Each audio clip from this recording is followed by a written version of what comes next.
ఎందుకు క్షేత్రాల్లోకి వెళ్ళి దైవ దర్శనాలు? ముందు తెలుసుకుని దీన్ని ఆచరించిన తర్వాత పో. ఇది మానేసిపోవద్దు, ఉపయోగం లేదో. 2 మాటలు చెప్పారండి వేదవ్యాసుడు. సర్వతీర్థమయీ మాత సర్వదేవమయ పిత. ఈ సర్వతీర్థం అన్నాడు. ఒక్క భూలోకమే కాదండి, ఈ 14 లోకాల్లో ఎన్ని తీర్థాలైతే ఉన్నాయో అన్ని తీర్థముల యొక్క స్వరూపమే తల్లి. అమ్మకు నువ్వు సేవ చేయి. అన్ని తీర్థాల్లో స్నానం చేస్తే అంత పుణ్యం వస్తుంది. అన్ని సేవలు చేయాల్సిందేనండి. నా కర్మ కొద్దీ ఈ ముసలావిడ మంచంలో పడి వస్తున్నాను, పిచ్చి మాటలు మాట్లాడద్దు.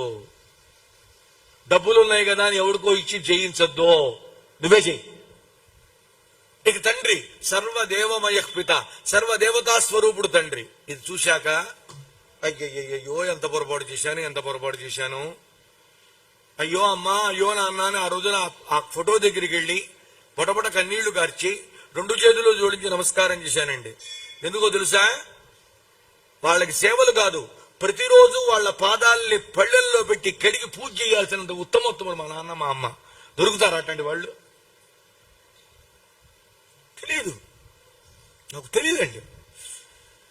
ఇలా తెలుసుకున్న తర్వాత నా తపన ఒకటే, వినేటువంటి వాళ్లలో ఏ ఒక్కరైనా కొంచెం తండ్రి విషయంలో వ్యగ్రంగా ఉన్నవాడు మారి, అయ్యా మీ ప్రవచనం విన్నాక నాలో మార్పు వచ్చిందండి, మా నాన్నగారిని చూసుకుంటున్నాను అని అంటే చాలండి, నా ఉపన్యాసానికి నా జన్మకు ధన్యత ఏర్పడుతుందండి. వాళ్ళు వెళ్లిపోయాక ఎంత ఏడ్చినా వాళ్ళు తిరిగి రారండి. ఆ నిండుదనం ఉండదండి, ఆ పెద్దరికం ఇంట్లో ఉండదండి, ఆ హంగు ఉండదండి, ఆ హుందాతనం ఉండదండి. మా శ్రీరామూర్తి గారు అంటారు, మా గురువు గారు ఉన్నప్పుడు, మా అమ్మగారు ఉన్నప్పుడు వేరు, వాళ్ళు లేరు, ఇప్పుడు ఏం చేస్తాం? అందువల్ల రామచంద్రమూర్తిని మనం కనుక జాగ్రత్తగా పరిశీలిస్తే ఒకటి కాకపోతే ఒకటైనా ఆచరిద్దామని, అయ్యో ఆచరించలేదే అన్న బాధ, ఆచరిద్దామనే ఆలోచన, ఆచరించడం కోసం కనీసం ప్రయత్నం అన్నా మనం చేస్తాం. అందుకు రామాయణం వినాలి. అందుకని హనుమంతుల వారు ఏం చేశారు? రామునిలో ఉన్న యథార్థమైనటువంటి ధర్మస్వరూపాన్ని, ఆయన లక్షణాన్ని, ఆయన సత్యనిష్టని చెప్పేశాడండి. అంటే ఏంటి? సూక్ష్మంగా చెప్పాడు. నేను ఇంకా విస్తృతంగా చెప్పుకుంటూ చెప్పాలి, అయిపోయిందండి. అప్పుడు చెబుతున్నాడు, భార్యతో తమ్ముడితో కలిసి అరణ్యానికి వచ్చాడు. అక్కడ జనస్థానంలో సీతమ్మను రావణాసురుడు అపహరించుకుని వెళ్ళాడు. ఆమెను వెతుక్కుంటూ వచ్చినటువంటి రామచంద్రుడు, లక్ష్మణ సమేతుడై వచ్చినటువంటి రామచంద్రుడు సుగ్రీవునితో స్నేహం చేశాడు. అధర్మాత్ముడైనటువంటి వాలిని హతమార్చాడు. సుగ్రీవుని రాజుని చేశాడు. సుగ్రీవుడు అన్నమాట ప్రకారం సీతమ్మను వెతికించడం కోసం 4 దిక్కులకి, ఒక్క దిక్కుకి కోటి మంది చొప్పున వానరుల్ని పంపించారు.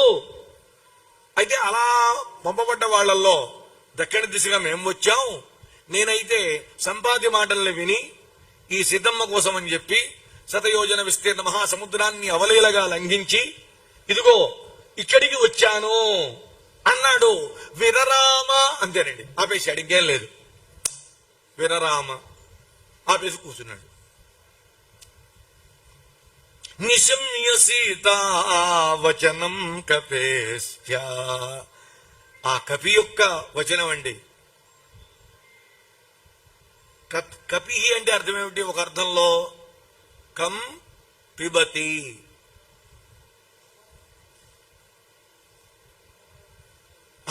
కపి అంటే కోతి. రెండో అర్థం కపి అంటే కం పిబతి, కం జలం పిబతి, తామర పువ్వు. కపి కం పరమాత్మానం అనుభవతి, ఆయన ఎవరిని అనుభవిస్తాడు? పరమాత్మని. అంటే నిత్యం బ్రహ్మానందంలో మునిగిపోతూ ఉంటాడు. బ్రహ్మానందంలో మునిగేవాడికి లౌకికానందం ఎందుకండి? ఎందుకు పనికిరాదు. మనం ఏదో గొప్ప ఆనందం అనుకుంటాం, అది క్షణికమే. ఆ క్షణికమైనటువంటి ఆనందములు 1000 రెట్లు ఎక్కువగా నిత్యము ఉంటే ఆ ఆనందము, అదే బ్రహ్మానందం. అది కాదని ఎవడన్నా అనుకుంటాడా? మీరు చూడండి, మహానుభావులైన వాళ్ళు బ్రహ్మానంద స్వరూపులు, వాళ్ళు కళ్ళు మూసుకుని ఉంటే వాళ్ళ ముఖంలో ఏదో ఆనందానుభూతి కనబడుతూ ఉంటుందండి. అలాంటి వాళ్ళు ఇప్పటికీ ఉన్నారమ్మా. 134 కోట్ల మందిలో 134 మంది ఉన్నారు. కోటికి ఒకళ్ళు ఉన్నారు. నేను కూడా కోటికి ఒకడిని. ఇదేంటి ఆచార్య గారు ఇట్లా ఉపమానం చెప్పుకున్నారు అంటే డాక్టర్ గారు చెప్పారు, ఇక్కడ డాక్టర్లు చెప్పారు, ఆచార్య గారు మీకు వచ్చినటువంటి ప్రాబ్లమ్స్కి మీకు హార్ట్ ప్రాబ్లం వచ్చింది, కిడ్నీ ప్రాబ్లం వచ్చింది, ఊపిరితిత్తుల ప్రాబ్లం వచ్చింది, అంత పెద్ద ఆపరేషన్ అయ్యాక అన్ని వచ్చినప్పుడు కోటికి ఒకడే బతుకుతాడు, కోటికి ఒకడు బతుకుతాటండి. కానీ కోటికి ఒకడు బ్రహ్మానందానుభవాన్ని పొందినవాడు ఉన్నాడు, ఉన్నాడా లేడా? వాళ్ళు అలా ఆనందపడుతూ ఉంటారండి, అంతే. అందువల్ల కపి అంటే ఏమిటి? నిత్యము రామ తత్వాన్ని అనుభవిస్తూ ఆనందంలో ఉండేటువంటి మహానుభావుడు ఒక్కడే. కపులు చాలా మంది ఉండొచ్చు, కానీ ఈ అర్థంలో మాత్రం ఒక్కడేనండి పరమాత్మని అనుభవించేవాడు. ఎవరు? ఒక్క హనుమంతుడే.